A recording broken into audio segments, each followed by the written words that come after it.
আর বন্ধুরা, এই আর আমি দুজনে প্লাম্বারের কাজ করি, মানে পাইপ লাইনের।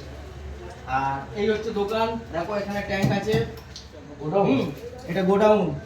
এখানে ট্যাঙ্ক আছে, পিভিসি দরজা, আর ওদিকে স্ট্যান্ড মেশিন আছে, নর্মাল মেশিনও আছে, কোমোট আছে। ওখানে এরকম লোহার পাইপ আছে 3 ইঞ্চি 4 ইঞ্চি। এখানে 1 ইঞ্চি পাইপ আছে ইউপিভিসি। বাইরে ট্যাঙ্ক আছে, সানপ্লাস ট্যাঙ্ক আছে, সুপ্রিমোটো ট্যাঙ্ক আছে। আর ঠিকানাটা হচ্ছে এন্টারপ্রাইজ, মল্লিকপোল স্ট্যান্ডে একদম, যেটা রঙের দোকান।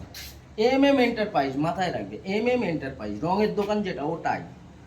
সব রকম আছে, পাইপ লাইনের সমস্ত মাল আছে। হ্যাঁ, লাগলে বলবেন। আর আমরা মিস্ত্রি। আর দোকানের সাইনবোর্ড দেখে নাও, ঠিক আছে? ঠিক আছে, ওকে।